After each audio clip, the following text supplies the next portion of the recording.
Hello, everybody. It is Thursday in Pittsburgh, Pennsylvania. My name is Adam Bittner, assistant sports editor for multimedia at the Pittsburgh Post-Gazette. Back for our weekly Zeise is Right video with Paul Zeise, our Post-Gazette sports columnist.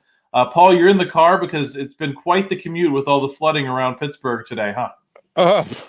You have no idea, Adam. I mean, if those of you that work at home, you've got to be really happy because today is a nightmare, an absolute nightmare all around the city, especially coming from the north. I can't even begin to tell you what a headache it was to get in today. Well, we are going to get into some Steelers talk to maybe make it a little bit easier for people. We're going to talk about the Steelers under the most pressure in 2024. Not a hugely newsy week. The topics are, the news is not giving us topics, so we're going to have to come up with some on our own. So I'm looking forward to getting into that conversation with Paul. Before we do, just want to thank our primary sponsor for this episode and every episode of the Zeise is Right show here on the Post-Gazette Sports Now YouTube channel, Pella Windows and Doors of Pittsburgh. There's no better place to get new windows and doors installed in your home than Pella, who can help you save on energy costs year-round. Schedule a free in-home consultation with your local Pella Windows and Doors to find the right product for your home and budget.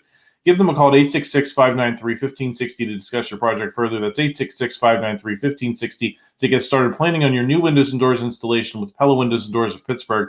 Paul, Deontay Johnson has been run out of town. Kenny Pickett has been run out of town. Some of these fan favorites for criticism have been moved out of the organization.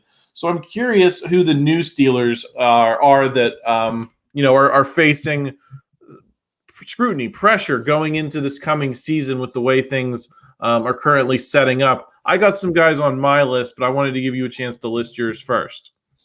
The Steelers under the most pressure, I would say, obviously, you start with Russell Wilson. I mean, I don't know if there's anybody that's even a better answer than that. I mean, you want to talk about a guy who really needs to come in, not just perform for the Steelers to win and have success and all that other good stuff, but I mean, he's got Justin Fields breathing down his neck, almost as if he doesn't perform, quickly during the season, if he struggles out of the gate, he could lose his job, before he even really gets his feet wet. So I would say, obviously, he is number one.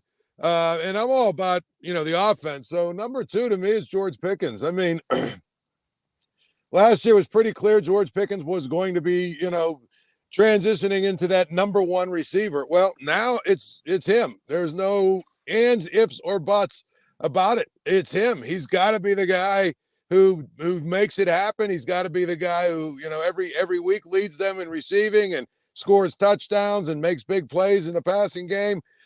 So maybe those are 1 in 1A in my mind. But I would say those two probably right there. Then the other guy I would tell you, who, now this year he's not a rookie anymore, Joey Porter Jr. Listen, he's got to be cornerback one. He's got to be the guy who, I'm not going to say he's got to be Deion Sanders and shuts down half the field and all that other stuff, but he better be a lockdown, shutdown corner who the other team's best receiver is going to have, to work really hard to make plays because of Joey Porter Jr., just because that position is so important. And it's so important for him to be that guy. So I would say those three are obviously, in my mind, those three probably have the most pressure. But there's one other guy, and I don't even know who it is yet, but whoever's the right tackle. If it's, Dan Moore Jr., if it's a guy to be named later because they draft him, if it's whatever, whoever is their right tackle is going to have a lot of pressure on them too, because they have a pretty good left tackle in Broderick Jones. They have a line that needs to be solidified a little bit, but if they can get a right tackle to play at a reasonably high level, boy, I think that it opens up everything for their offense. So those would be my four. I don't know, Adam. What about you? You named several guys on my list here, Paul. I wanted to get into Joey Porter and George Pickens a little bit. Do you think the pressure on them shifts at all based on what the Steelers may or may not do in the draft? If you add a receiver who's a viable number two, for example, or if you add a corner who can be a nice Robin to Joey Porter's Batman, do you think that kind of brings the pressure down, or do you think no matter what, if you're bringing rookies in, there's going to be a learning curve, and that's going to put the focus on those guys early to kind of produce, because just as we saw last season, the rookies didn't come along immediately. Well, yeah, I mean, again, I think that's the biggest thing especially with Joey Porter Jr. I don't know who's going to be the starting corner over there. And I think there's a good chance it could be a rookie. So obviously that rookie will have, or whoever is the corner opposite Joey Porter will have a lot of pressure on him. But to me, and this is where, I go with Pickens, and this is why I go with Pickens and Joey Porter, it's one thing to be the number 2. It's another thing to be the number 1. And if you're the number 1, you better produce, and you better produce consistently, and you better be the guy that everybody, looks to make plays when it's crunch time. So that's why, to me, they're obviously going to go out and get another receiver. There's no question about it. I would assume they're going to do it in the draft. I think it's the same thing with a corner. They're probably going to try and go find a corner. In either way, those two guys that I named, Pickens and Joey Porter, they've got to be sort of the bell cow, the guys that make plays, because those are two playmaking positions.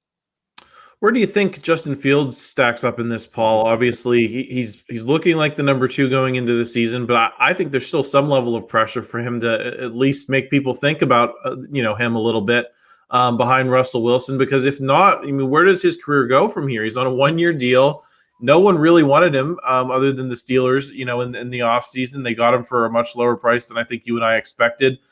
Does he have to show something and maybe – if not take over that starter's role for the Steelers, at least go into next offseason is the way Mitch Trubisky was when the Steelers signed him as a cast-off former Bears quarterback who impressed people with his work in Buffalo and parlayed that into a starting job with the Steelers early on.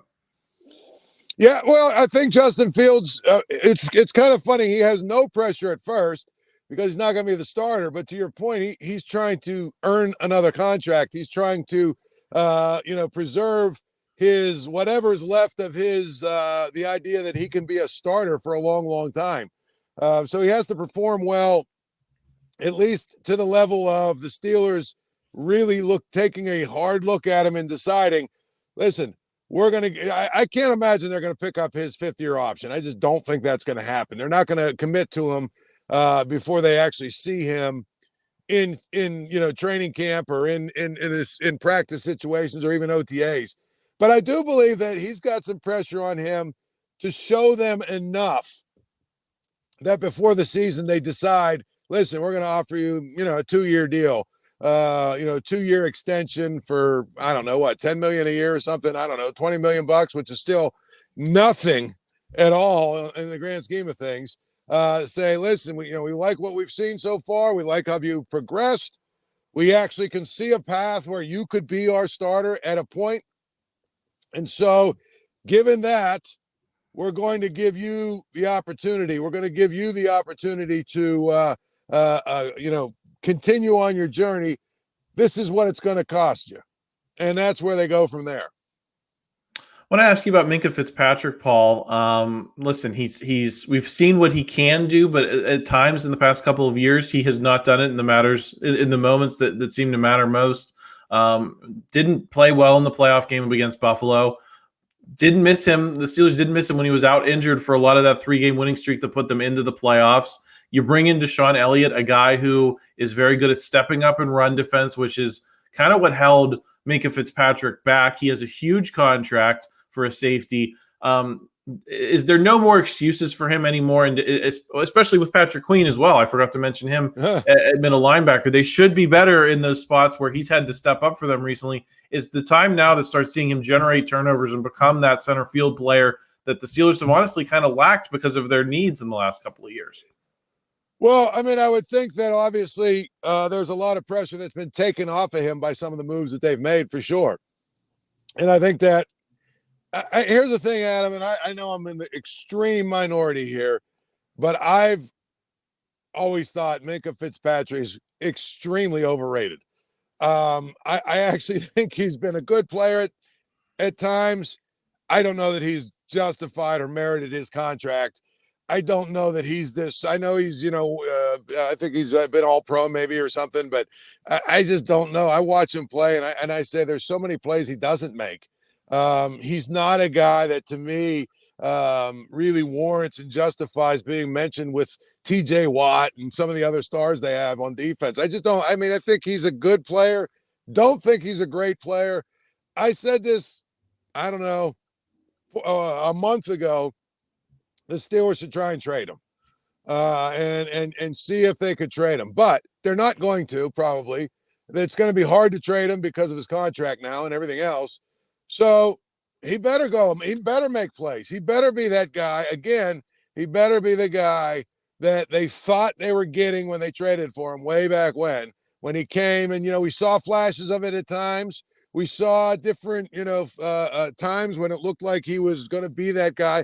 But he's had injuries. He's been hobbled with this. There's been, like you said, some built-in excuses made for him, which I've always said, when you're getting paid what he's getting paid, you're expected to be a guy.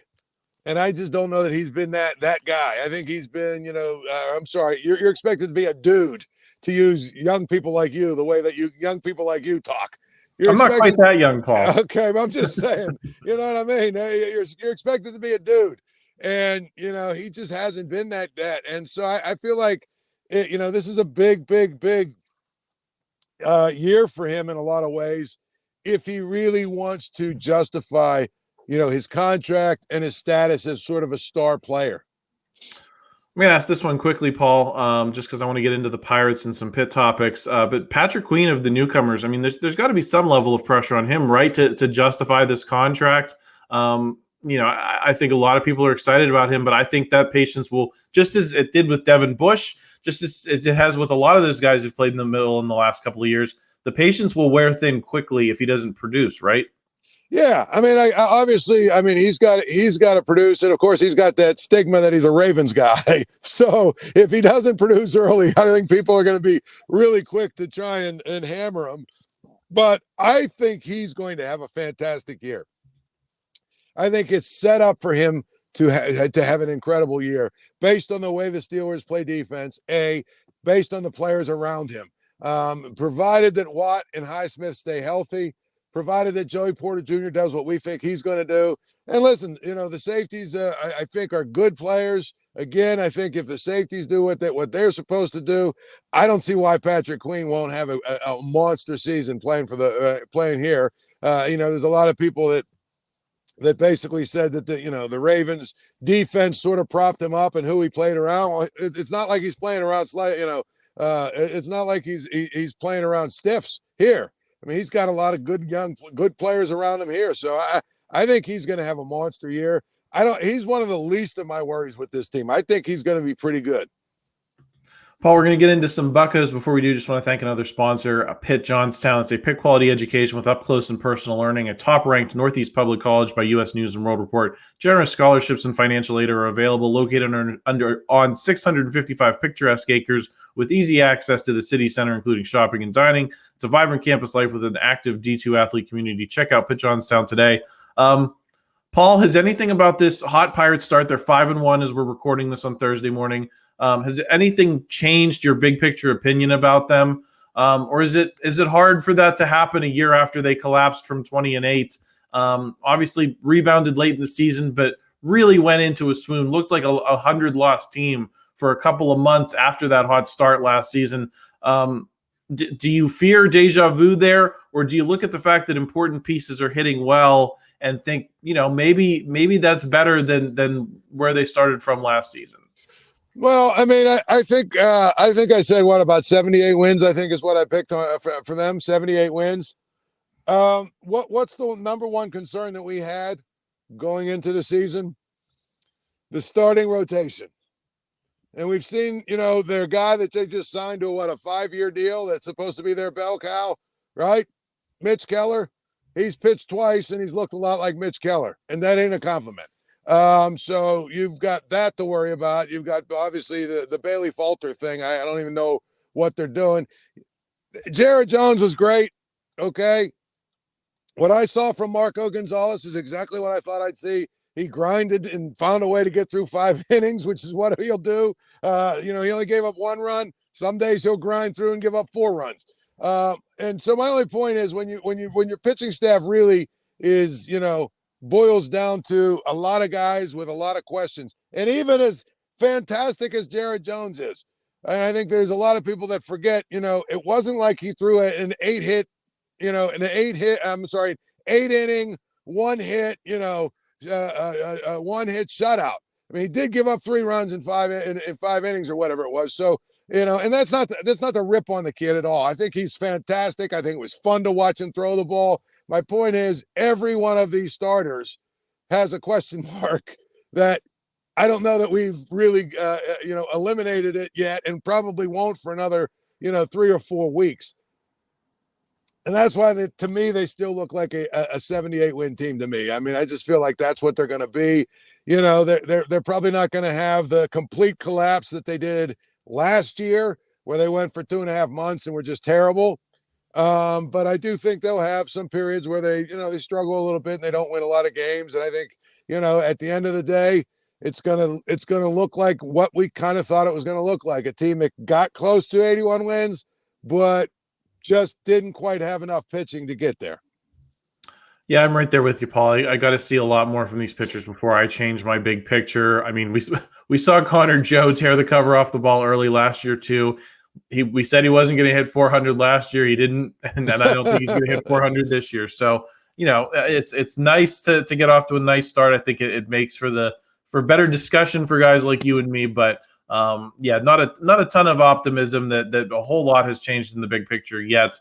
Talk to me in a couple of weeks. Paul, I'm going to get you out of here on this. The Bub Carrington announcement has been greeted with some level of anger in the Pitt fan base. A lot of people saying, why are you celebrating this good player leaving Pitt? I think some people are frustrated that Pitt didn't find a way to keep him via NIL money. But, Paul, I mean, that's a high standard, I think, when you're comparing it to the money guys make in the NBA. There's only 300 jobs. It's not like the NFL where, guys can fall and maybe the salaries are low enough that maybe college teams can make themselves more attractive to these players. I think if you have a chance to play in the NBA, you got to take it. And I think if you're Pitt, you got to highlight that you're putting guys in the NBA, don't you? I think that anybody that doesn't understand why this announcement took place and why it was like in a celebratory way, they don't understand modern day college basketball and college football, Adam. That's just what it comes down to. Jeff Capel had to put the best face he could put on it. He has to. And the thing about it is that press conference they had, right? 100% was Jeff Capel saying to every player out there, if you come to Pitt and you're good enough, we're going to help you get to the NBA. And by the way, look, you can get to the NBA if you come here and play because of, the way that we play and, my staff and our development of guards. Look at these young guards. Look at this guy. This isn't women's college basketball where you're competing with $75,000 salary or whatever it is for the WNBA in the first year. All right. This is, if Bub Carrington's a first round pick, he's going to make millions and millions and millions of dollars. And here's the other thing that I think people don't understand. All these guys don't want to be in college. They don't want to go to class. They don't want to do all that stuff, right? They just want to play hoops and make money doing it.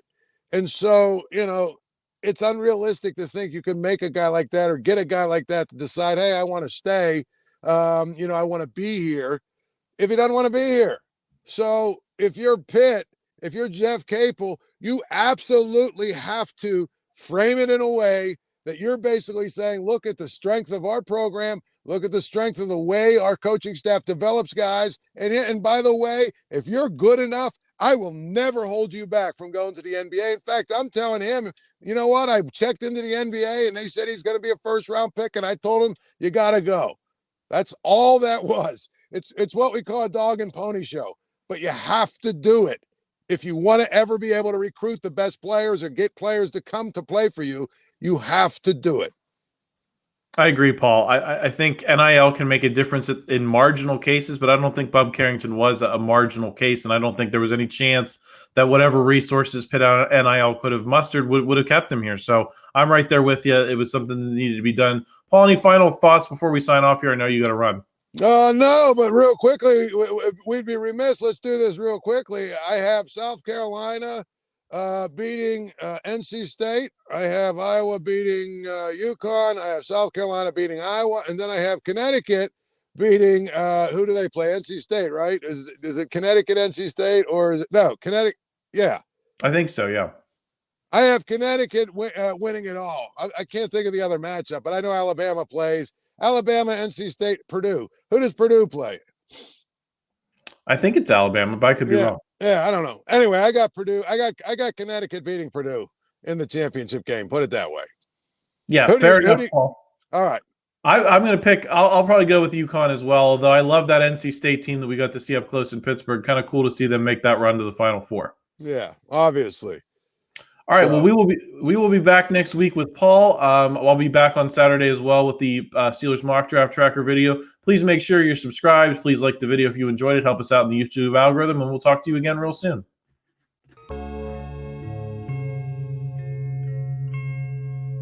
Thank you for checking out this content from Post-Gazette Sports. If you watch this video on YouTube, please like the video and subscribe to our channel. For all of the sports coverage the Post-Gazette has to offer, visit post-gazette.com.